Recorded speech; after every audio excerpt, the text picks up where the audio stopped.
Buckle up, folks, because today we are diving into a story that has huge implications for, well, really anyone who uses Apple products. Mm-hmm. The UK government is demanding a backdoor into Apple's iCloud data. And get this, Oh, wow. this isn't just about UK citizens. Right. They want access to data from Apple users worldwide. Yeah, that's right. And at the heart of this whole thing is something called end-to-end encryption. Okay. Think of it like a locked diary that only you have the key to. So like a real physical diary. Exactly. With a locking key. Yeah, and not even Apple can see what's inside. So Apple couldn't just hand over your data even if they wanted to. Exactly. Technically, it's achieved through these cryptographic keys. Okay. With end-to-end encryption, only the user has that private key to decrypt their data. This type of encryption has become like a cornerstone of digital privacy, especially with Apple rolling out advanced data protection back in 2022. Right. Advanced data protection, or ADP. Right. That's a big part of this story. So what is it exactly and how does it work? ADP essentially puts users in complete control of their data that's stored on iCloud. Okay. That means photos, messages, backups, literally everything. And it's this level of protection that's causing friction with governments like the UK, which has something called the Investigatory Powers Act. Wait, the what? The Investigatory Powers Act, it's been nicknamed the Snoopers Charter. The Snoopers Charter. Yeah, this act lets the UK government issue what are called technical capability notices. Okay, break that down for me. What's a technical capability notice? Basically, it's a legal order forcing companies like Apple to build in a way for the government to bypass their security measures. Wow. And in this case, the UK is demanding access to Apple's iCloud data, including data from users who aren't even UK citizens. That's a pretty big deal. And if I'm remembering correctly, Apple has been down this road before, right? Yeah. Wasn't there some kind of showdown with the FBI a few years ago? You're right. Back during the Trump administration, the FBI pushed back against Apple's encryption practices, arguing that it hindered their ability to investigate crimes, particularly terrorism and child exploitation. So this current situation with the UK feels like round two. Yeah. But with even higher stakes, because now they're talking about accessing data from users globally. Yes. And it gets even more concerning because the Snoopers Charter makes it illegal for Apple to even tell users that the government is requesting their data. So they could be handing over our data without us even knowing. That's the worry, and it creates a massive dilemma for a company like Apple that has built its reputation on protecting user privacy. Right.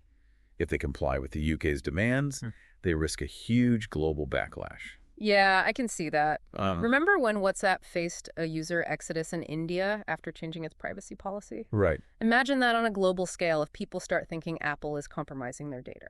Exactly, and it's not just about the immediate fallout. Complying with this request could set a dangerous precedent. What's to stop other countries from making similar demands? Yeah. It could trigger a domino effect, where governments around the world start demanding access to our encrypted data. So what are Apple's options here? Well, it sounds like they're trapped between a rock and a hard place. They do have a few options, but none of them are ideal. They could comply with the UK's demand and create that backdoor. Yeah, but that would undermine their entire stance on user privacy and likely trigger a massive global backlash. Exactly. Yeah, not a good look. Yeah. Imagine the headlines.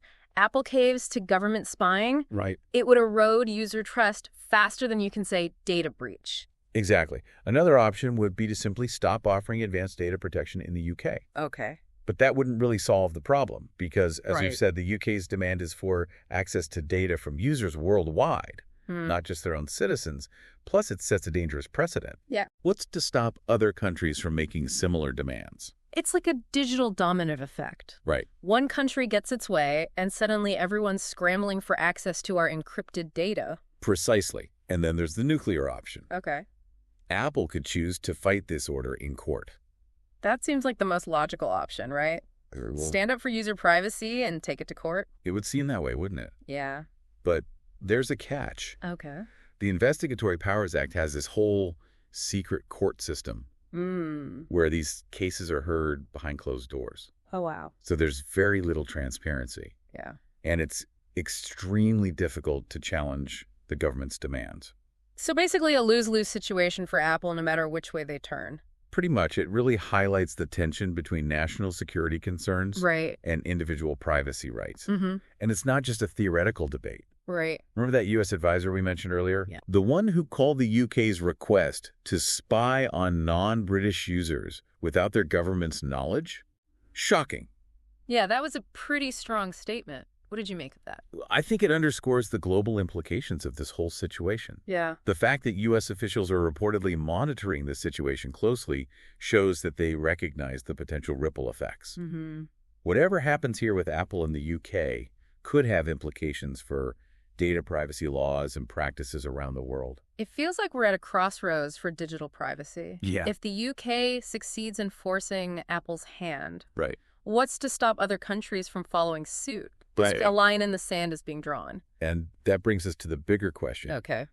What does this mean for the future of online privacy? Right.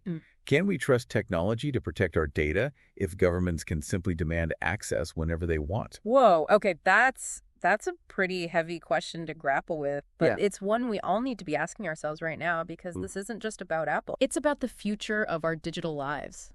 It really makes you think about the trade-offs we're willing to make. Yeah. On one hand, we all want to be safe. Right. And we want law enforcement to have the tools they need to investigate serious crimes.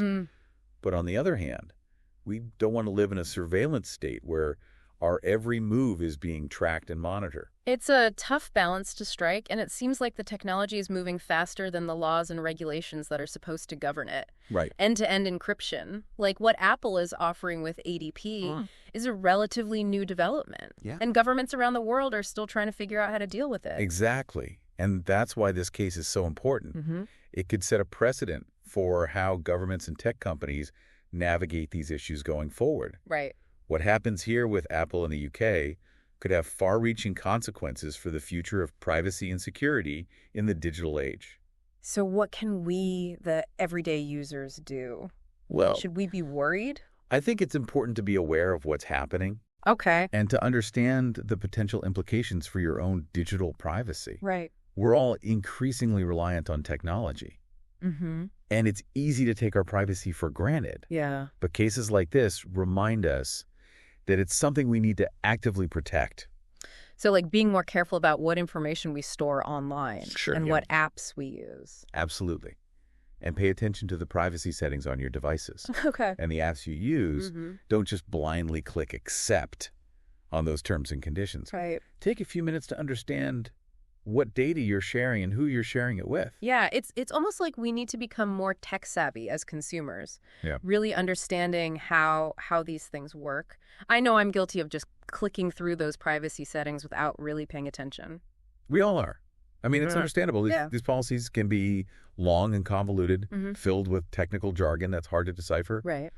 But it's worth taking the time to educate yourself. Yeah. Especially now that the stakes are getting higher. So besides being more mindful of our own privacy settings, is there anything else we can do? I mean, this whole situation feels so big and out of our control. You're right. It can feel overwhelming. Yeah. But there are things we can do.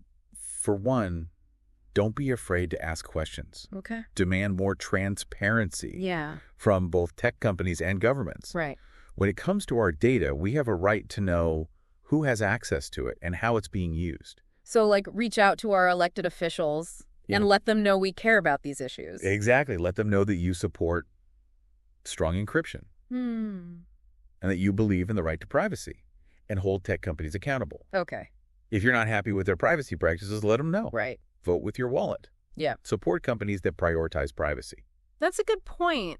Sometimes it feels like we just have to accept whatever these big tech companies throw at us. Right. But we do have a choice. Yeah. We can choose to support companies that align with our values. Absolutely. And remember, this isn't just about protecting your own data. Right. It's about protecting everyone's data. If we allow governments to weaken encryption, it creates vulnerabilities that could be exploited by criminals, hackers, and even other governments. Right. It's a slippery slope that could have far-reaching consequences for everyone. So to wrap things up, it seems like this Apple iCloud backdoor situation is just the tip of the iceberg. Yeah. It's a sign of things to come as governments grapple with the challenges of encryption in the digital age. It is, and it leaves us with a lot to think about. Yeah. If a government can demand access to your encrypted data, Who else might try? Right. Hackers, foreign governments, corporations. Hmm. The trust we place in technology is being tested, and it's up to us to decide what kind of digital future we want to create. That's a powerful message to end on. We'll definitely be keeping a close eye on this story as it develops. Of course. And we'll keep you updated on any major developments. But in the meantime, stay vigilant, protect your data, and remember privacy matters.